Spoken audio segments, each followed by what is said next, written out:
పైగా నేను నీకు మాటిచ్చాను. మన స్నేహం మీద ప్రమాణం చేశాను. ఈ బిడ్డ ఎప్పటికీ నీ బిడ్డే అని. ఎప్పుడు నా బిడ్డ దూరమైందని మాట తప్పమంటావా? అది కాదు సంధ్య. ఇంకేం మాట్లాడుకు. మీ ఇంట్లో మా ఇంట్లో అందరూ ఒక నిర్ణయంలో ఉన్నారు. బిడ్డ ఉందని అక్కడ, బిడ్డ లేదని ఇక్కడ. ఇప్పుడు వాళ్ళకు నిజం తెలిస్తే ఈ బాధ కంటే ఆ బాధ భరించలేనితే. మనం వాళ్ళని మోసం చేశామని వాళ్ళు నిందించే మాటలు భరించలేనివి. నా బిడ్డ చనిపోయిందని ప్రిపేర్ అయి ఉన్నారు. ఇప్పుడు వాళ్లకు నిజం చెప్పి ఒక మోసగత్తెగా నేను మిగిలిపోలేనే. ఒక నిర్ణయం జరిగిపోయాక ఇంక వెనక్కి తిరిగి ఆలోచించకూడదు. అయినా నా బిడ్డ అయితే ఏంటి, నీ బిడ్డ అయితే ఏంటే? శరీరాలు వేరవ్వచ్చు, కానీ ఆత్మలు ఒక్కటే కదే. ఈ బిడ్డ పైన మీ అత్తయ్య ఎన్నో ఆశలు పెట్టుకునుంది. తన కన్న తల్లిలా ఫీల్ అవుతుంది. తన ఆశలు ఆవిరవ్వకూడదే. అందుకే ఈ బిడ్డను తీసుకుని వెళ్ళిపో, వెళ్ళిపో, వెళ్ళు వింధ్య.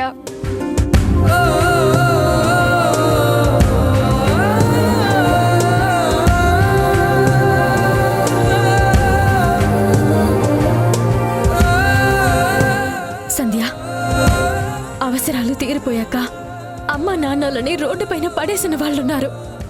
ఆస్తుల కోసం కొట్టుకునే అన్నదమ్ములు ఉన్నారు. స్నేహం కోసం తన మాతృత్వాన్ని త్యాగం చేసేవాళ్ళు ఎంతమంది ఉన్నారే? నాకు తెలిసి నువ్వొక్కదానివేనే.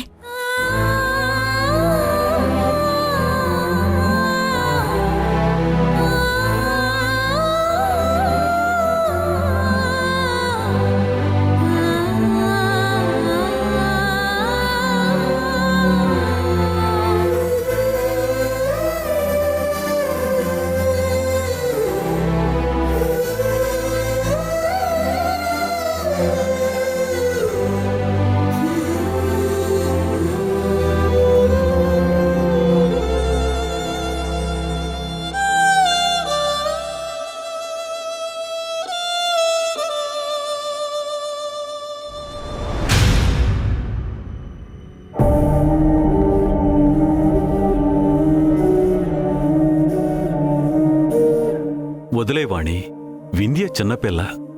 మన పద్ధతులు పట్టింపులు తనకు తెలియవు. కోడల్ని బాధ పెట్టొద్దు ప్లీజ్.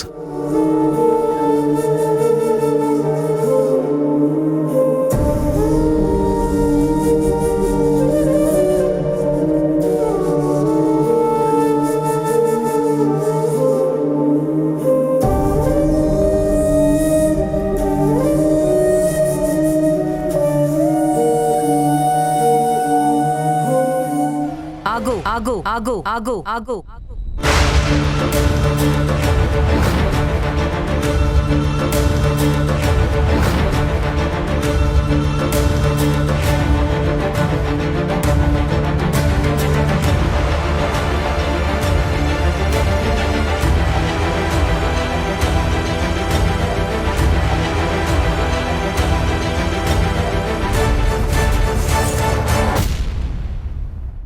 చావు ఇంటి నుంచి ఇంట్లోకొచ్చేటప్పుడు స్నానం చేసి ఇంట్లోకి అడుగు పెట్టాలి కదా. బంటే, నీళ్లు తీసుకురా. బిడ్డనివ్వు.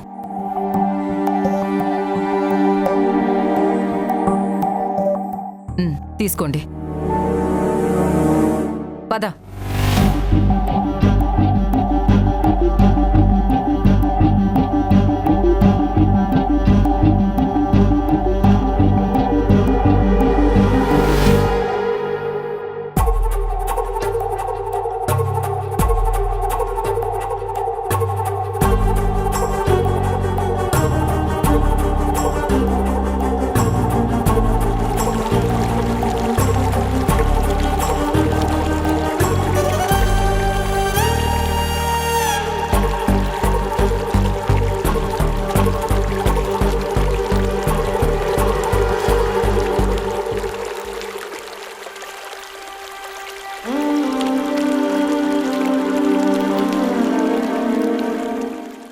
ఏమనుకుంటున్నావు నువ్వు?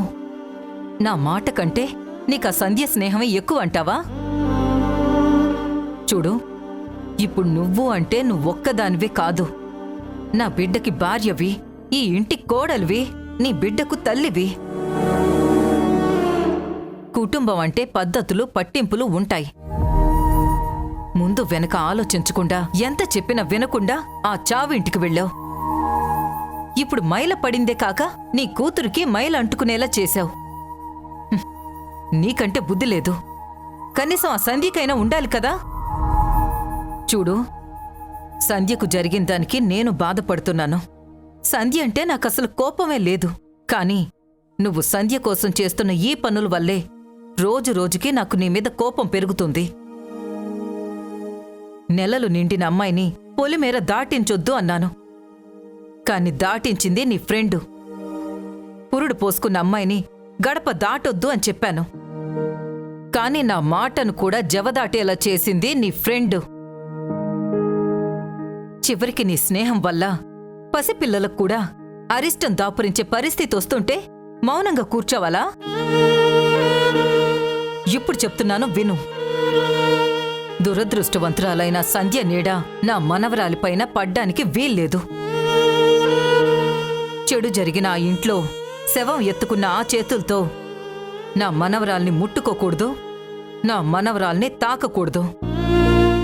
ఇలా నేనే కాదు, కొడుకు కోడలు సంతోషంగా ఉండాలని కుటుంబం గురించి ఆలోచించే ఏ తల్లైనా నాలాగే ఆలోచిస్తుంది. నీకు మళ్ళీ చెప్తున్నాను, కడుపు కోతకు గురైన సంధ్య స్పర్శ నా మనవరాల్ని తాకకూడదు. నేను నీ బిడ్డ క్షేమం కోరి చెప్తున్నాను, అర్థం చేసుకో.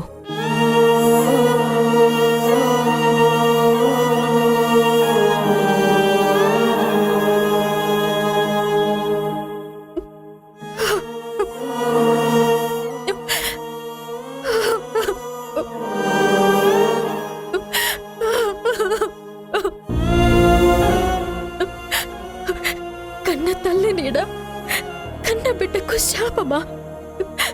భగవంతుడా, ఇలాంటి పరిస్థితి ఏ తల్లికి రాకూడదు. ఈ బిడ్డ సంధ్య బిడ్డే అయినా తన బిడ్డ స్పర్శకు కూడా నోచుకొని దురదృష్టవంతురాల నా సంధ్య.